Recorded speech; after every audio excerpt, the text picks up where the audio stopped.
Hello friends, this is Vihan. Himachal police constable के लिए important questions की सीरीज चल रही है। जो पहली बार जुड़ रहे हैं उनको बता दूं, इन क्वेश्चंस के माध्यम से हम टॉपिक्स देख रहे हैं कि किस तरह से क्वेश्चंस आपके एग्जाम में सेट किए जाते हैं, डिपार्टमेंट किस तरह से सेट करता है। जब आने वाले जितने भी लेक्चर्स होंगे, जो भी इंपॉर्टेंट सीरीज होंगी, उनमें हम इन क्वेश्चंस के माध्यम से टॉपिक्स और सब टॉपिक्स डिस्कस करेंगे। एमसीक्यूज, हाईलाइटेड रिपीटेड क्वेश्चंस, और जो आपके टॉप 10 मैगजीन्स में क्वेश्चंस हाईलाइटेड हैं पिछले 5 से 7 सालों के, जो भी आपका सिलेबस सब टॉपिक्स की कैटेगरी में रहते हैं, वो हम हर एक चीज़ डिटेल में डिस्कस करने वाले हैं। चैनल पर पहली बार है तो सब्सक्राइब करके बेल आइकन को प्रेस कर लेना, लाइक करके फीडबैक आप दे सकते हैं। पहला क्वेश्चन आपकी स्क्रीन के सामने है। भारतीय संविधान के किस अनुच्छेद के तहत लोकसभा में अनुसूचित जातियों और जनजातियों के लिए आरक्षण दिया गया है? दोस्तों, यहाँ पर बात हुई है इंडियन कॉन्स्टिट्यूशन में। जैसे कि मैंने आपको पहले भी कहा है कि इंडियन कॉन्स्टिट्यूशन में आपको बहुत कुछ चीज़ें डिटेल में रीड करनी होती हैं। फंडामेंटल ड्यूटीज़ हुआ, राइट्स हुआ, अमेंडमेंट्स हुई, अमेंडमेंट्स इंपॉर्टेंट अमेंडमेंट्स हुई, कैग हुआ, प्राइम मिनिस्टर, विधानसभा, लोकसभा, राज्यसभा, ये सारी चीज़ें आपको रीड करनी है। लेकिन आपके पास तो कंसेप्ट क्लियर होगा, लेकिन यहाँ से क्वेश्चंस किस तरह से सेट होते हैं ये आपको क्लियर होना चाहिए। दोस्तों, यहाँ पर जैसे कि इस क्वेश्चंस की बात करें आप, तो यहाँ पर इंडियन कॉन्स्टिट्यूशन में reservations for scheduled caste and tribes has been given in Lok Sabha. आपको यहाँ पर ऑप्शंस आपके सामने हैं, आर्टिकल आपको बताना है।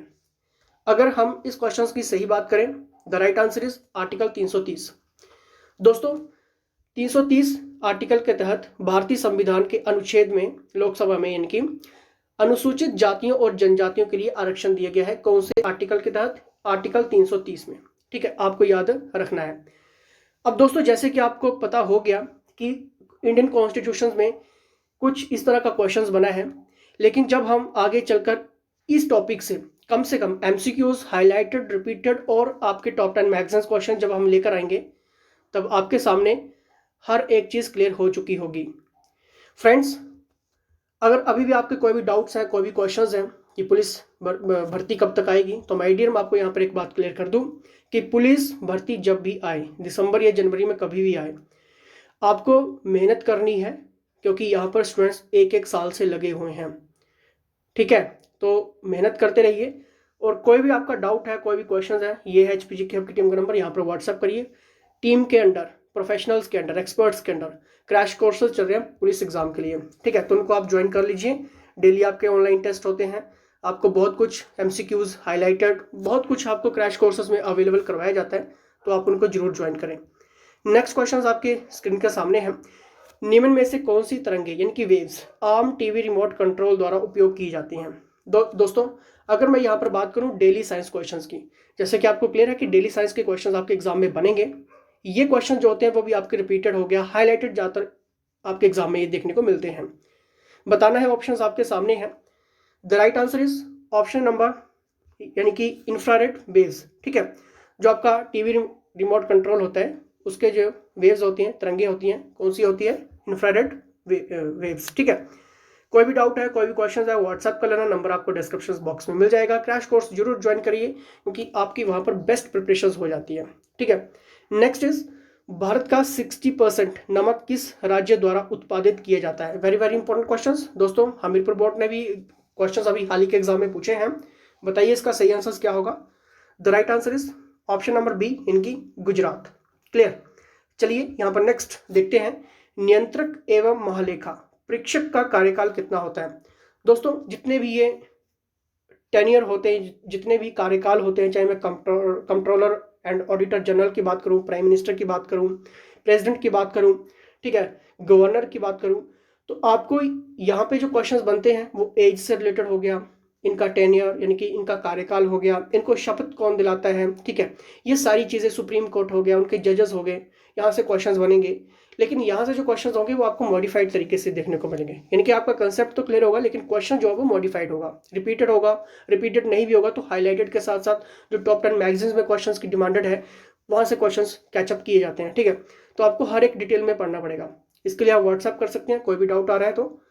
दोस्तों, इसका बिल्कुल सही आंसर होगा ऑप्शन नंबर ए, यानी कि 6 ईयर्स। ठीक है, चलिए नेक्स्ट यहाँ पर देखते हैं। इन टॉपिक्स को अच्छे से देख लीजिए, क्योंकि इन्हीं टॉपिक्स के अकॉर्डिंग हम जब नेक्स्ट सीरीजेस आपके लिए लेकर आएंगे, तो वहां पर हम टॉपिक्स के साथ साथ सब टॉपिक्स भी हम डिस्कस करने वाले हैं, ठीक है। तो यानी कि क्वेश्चंस आपका एक भी नहीं छूटेगा। क्लियर। नेक्स्ट यहाँ पर देखते हैं, समान कार्य के लिए समान वेतन किस प्रकार का अधिकार है, यानी कि what kind of right is equally pay for equal work. Important question, बताइए इसका सही आंसर क्या होगा दोस्तों। द राइट आंसर इज, अब यहाँ पर ऑप्शंस आप अच्छे से देख लीजिए, क्योंकि यहाँ पर अगर मैं इस क्वेश्चन की बात करूं कि समान कार्य के लिए समान वेतन किस प्रकार का अधिकार है, कि आपका वो फाइनेंशियल राइट है, फंडामेंटल ड्यूटीज है, इस part of the directive principles of state policy है, या फिर इज अ फंडामेंटल राइट्स है।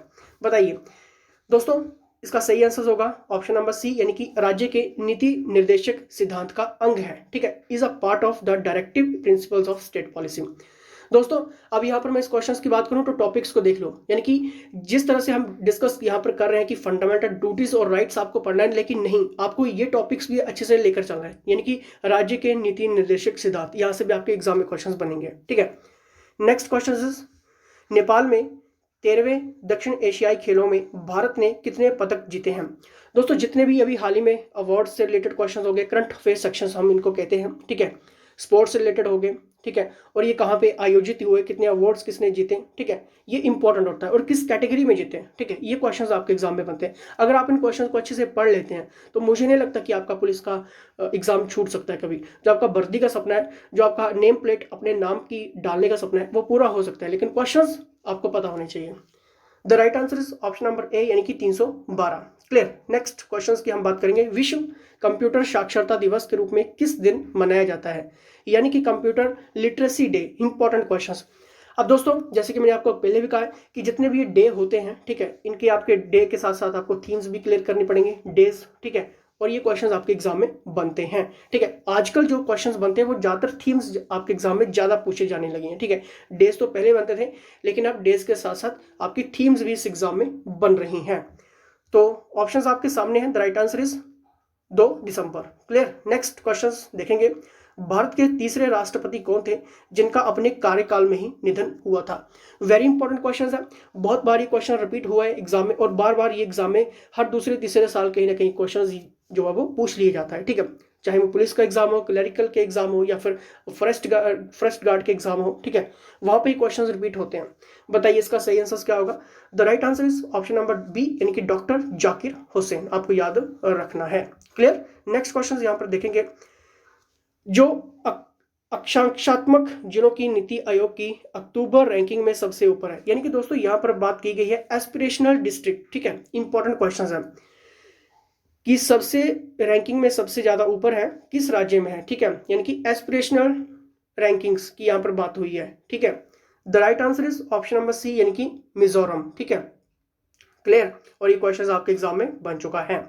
नेक्स्ट इज, भौतिक विज्ञान में नोबेल पुरस्कार पाने वाले भारतीय, प्रथम भारतीय। दोस्तों अब यहाँ पर जितने भी नोबेल पुरस्कार से रिलेटेड क्वेश्चंस होते हैं, ये आपको अच्छे से पढ़ के जाना है, क्योंकि आपको ये क्लियर है ये सारी बातें कि ये आपके एग्जाम में क्वेश्चंस बनेंगे ही बनेंगे, लेकिन कई बार क्या होता है क्वेश्चंस मॉडिफाइड होता है, ठीक है, बहुत कुछ उसमें घुमा फिरा के क्वेश्चंस पूछ लिया जाता है, ठीक है। The right answer is option number A, यानी कि सीवी रमन, आपको याद रखना है। Clear. Next is, Beti Padhao Beti Bachao अभियान की शुरुआत हिमाचल प्रदेश के किस जिले से की गई थी। इंपॉर्टेंट क्वेश्चंस दोस्तों, हिमाचल के करंट अफेयर्स हुए, आपको अच्छे से क्लियर करके चलने हैं, क्योंकि 4 या 5 क्वेश्चंस ऐसे होंगे जो आपके करंट अफेयर्स हिमाचल के रहेंगे, ठीक है। ज्यादातर आपको इसमें हिमाचल की स्कीम्स देखने को मिलती हैं, ठीक है, स्कीम्स और आपके एमओयूज समझौते हैं। क्लियर। नेक्स्ट इसका सही आंसर होगा ऊना। क्लियर। आई होप आपका सभी का आंसर सही हुआ होगा। किसी भी डाउट क्वेश्चन के लिए व्हाट्सएप कर लेना, नंबर आपको डिस्क्रिप्शन बॉक्स में मिलेगा। जिन्होंने पहले के लेक्चर्स नहीं देखे हैं तो डिस्क्रिप्शन बॉक्स चेक करिए, वहां पर आपको लिंक मिल जाएगा। प्रथम पंचवर्षीय योजना के प्रारंभ होने से पूर्व हिमाचल प्रदेश के कुल कितने गांव में बिजली उपलब्ध करवाई गई थी। इंपॉर्टेंट क्वेश्चंस, पंचवर्षीय योजना से रिलेटेड अब ये क्वेश्चंस हुआ है, तो यानी कि जब हम टॉपिक्स अच्छे से डिस्कस करेंगे तो यहाँ से जितने भी क्वेश्चंस निकल के आएंगे वो भी हम डिस्कस कर लेंगे। लेकिन बेस्ट प्रिपरेशन के लिए आप क्रैश कोर्सेज भी ज्वाइन कर सकते हैं। ऑप्शंस आपके सामने हैं। The right answer is option number D, यानी कि 11। दोस्तों प्रथम पंचवर्षीय योजना के प्रारंभ होने से पहले हिमाचल प्रदेश के 11 गांव में बिजली उपलब्ध करवाई गई थी। इंपॉर्टेंट है, इस क्वेश्चन को रट लेना, क्योंकि बहुत बार ये रिपीट हुआ है और अभी हाल ही के एग्जाम में ये क्वेश्चन भी देखने को मिला है। क्लियर। कोल डैम परियोजना का निर्माण किस संस्था द्वारा किया गया था? इंपॉर्टेंट क्वेश्चन है। जितने भी डैम होते हैं दोस्तों, किस कंपनी ने बनाए, किस कंपनी के साथ समझौता हुआ, कितना बजट हुआ। अगर इकोनॉमी सर्वे की बात करें अभी हाल ही के, तो वहां से क्वेश्चंस आपके एग्जाम में होंगे बजट से रिलेटेड। बजट आपको ज़्यादातर हिमाचल का भी देखने को मिलता है और इंडिया लेवल का भी देखने को मिलता है, लेकिन इसमें आपको सिर्फ हाईलाइटेड की पॉइंट ही रीड करने होते हैं पुलिस कांस्टेबल के एग्जाम के लिए। Clear? The right answer is option number B, यानी कि एनटीपीसी। क्लियर? नेक्स्ट, कांगड़ा घाटी रेल सेवा का परिचालन कब हुआ था? यानी कि सर्विस बिकम ऑपरेशनल। ठीक है, कांगड़ा वैली। दोस्तों ये क्वेश्चंस इंपॉर्टेंट है, सभी को आना चाहिए, गलत नहीं होना चाहिए। The right answer is option number D, यानी कि 1929। क्लियर? नेक्स्ट क्वेश्चंस यहां पर देखते हैं। हिमाचल पथ परिवहन कॉर्पोरेशन द्वारा किस बस अड्डे पर अपना माल यानी कि स्टोर खोला गया? दोस्तों ये क्वेश्चंस आपके एग्जाम में अभी हाल ही के एग्जाम में देखने को मिला है, तो ये भी आपको क्लियर होना चाहिए, क्योंकि एचआरटीसी से रिलेटेड क्वेश्चंस ये अपडेट हुआ है। तो यानी कि जब हम इस टॉपिक को भी आगे चल के डिस्कस करेंगे, तो जो भी इससे की पॉइंट्स होंगे, फैक्ट्स होंगे, वो भी हम आगे क्वेश्चंस के माध्यम से हम इनको डिस्कस कर लेंगे। ठीक है, the right answer is option number A, यानी कि पालमपुर। क्लियर? अब दोस्तों आपने क्या करना है, व्हाट्सअप करना है एचपीजी की आपकी टीम को। व्हाट्सअप करिए, पुलिस कांस्टेबल के लिए फुल क्रैश कोर्स की डिटेल लीजिए और ज्वाइन करिए, क्योंकि इसमें आपकी बेस्ट प्रिपरेशन भी होती है और आपका जो वर्दी का सपना है वो भी साकार होता है। तो लाइक करना है, शेयर करना है, जुड़े रहना है, एक भी लेक्चर्स, एक भी क्वेश्चन छूट ना पाए। तो फिलहाल दोस्तों इसी के साथ जय हिंद, जय हिमाचल।